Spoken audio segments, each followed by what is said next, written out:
Welcome back to the hot stage via the hot lap. We're talking the Sweden of Rally, the WRC event in Sweden of Rally, the WRC event, round number 2 for that World Championship. We're looking at our winners and losers at the moment. Behind me, you can see one of our winners. Bit of a clue. We'll get to him in a second. Let's have one of the losers. I mean, we had Rovan Pera and we had Tanak, and I think this guy as well, Mr. Nouvelle.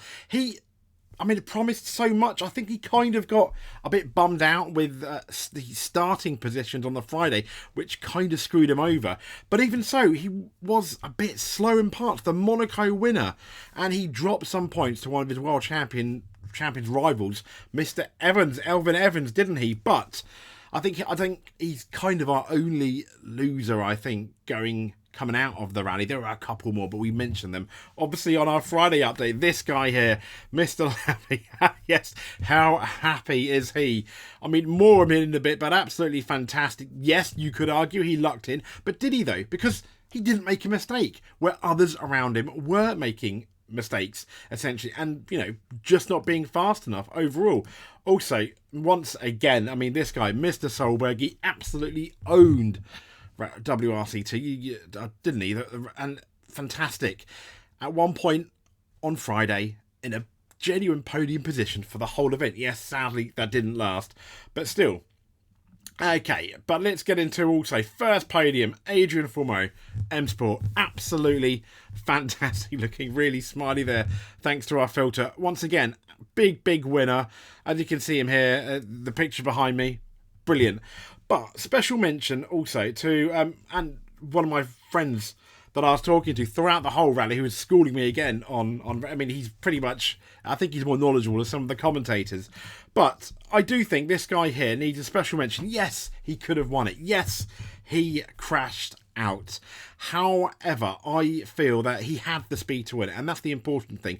And I think that we're all saying, you could argue this guy was one of the losers, but I think coming out of it, he's definitely one of the winners, because again, he's shown us he has the pace to win. It's just the consistency. I guess if he crashes out in the next rally in Kenya, then fair enough. I'm going to have to make him one of the losers. But for now, this guy was really impressive. My heart broke. I think a lot of hearts were breaking when he went into that snowbank too hard on the Saturday. But Taka, keep going. Surely he's going to win his first event this year. Let's hope. I mean, let's all have absolutely our fingers 110% crossed. But we'll get into that in a minute. We'll get into this. Yes, I know it looks fairly interesting. But let's first talk about Lappy wins. Sweden, Evans narrows Nouvelle's points lead. This is from dirtfish.com. So as we know, Hyundai again scored a victory. First win since Finland 2017 for Lappy.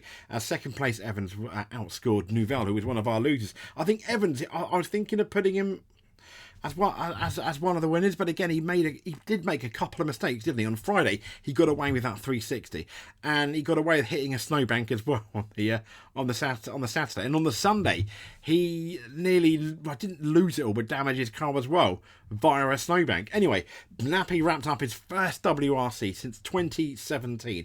Now, ever since Saturday morning, the minute Attacker retired, you knew that it was Lappy's to lose, and he paced himself, which I imagine, as easy as a lot of people are saying it is, some people say it's easier to go flat out than it is to really pace yourself and hold back. I mean, that's something a lot of people said, I think, in Formula 1 in 1988, the Monaco Grand Prix, when Senna was absolutely dominating. A lot of people said he was just, driving, relaxing, and then which is why he ended up having a crash. And it goes to show, yes, it's not easy winning a rally. Even though just like Moses, the sea parted for Lappy, he still had to get there in the end.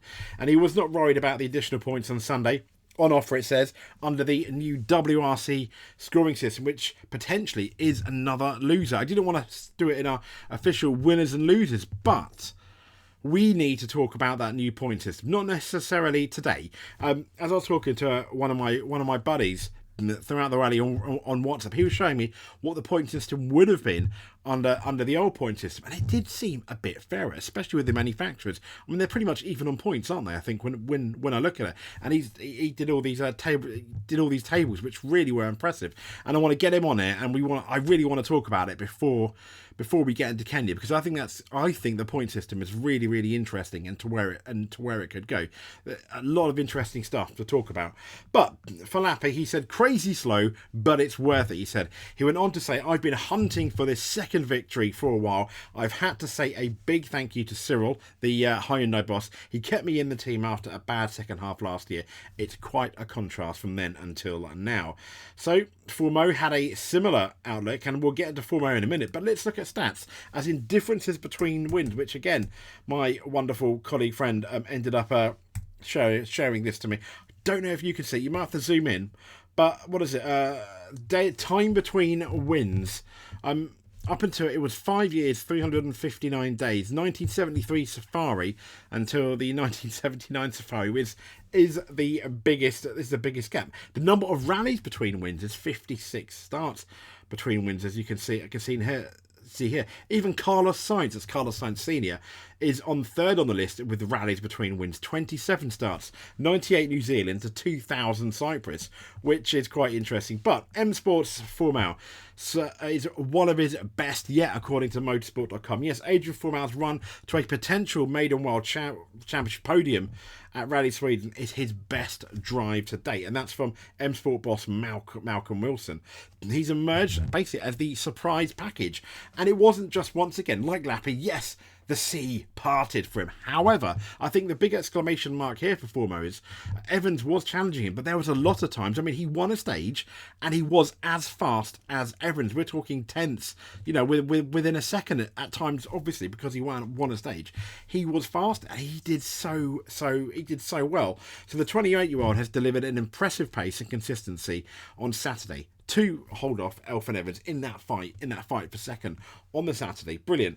He was lucky to emerge unscathed from an altercation, sadly, with a snowbank on the day's final stage, but that was his only blemish. When we just spoke about Evans making mistakes every day. So the Frenchman's run to second overnight is going to secure those 15 points if he finishes the rally, and which he obviously did. So let's get into the overall results. Hopefully this transition is going to work rather nicely. So here we go. Here are the overall results for WRC Rally Sweden. We've got obviously Lappe winning, Evans in second, Formo in third, Nouvelle in fourth. I can't help but feel, I still think that's a bit disappointing for him. Solberg in fifth, absolutely amazing in the Scodi Fabia, fantastic. I mean, what can you say? I mean, brilliant. And Evans ended up closing that gap to 29.6 seconds, when I think at one point it ended up being over a minute, which is not bad at all.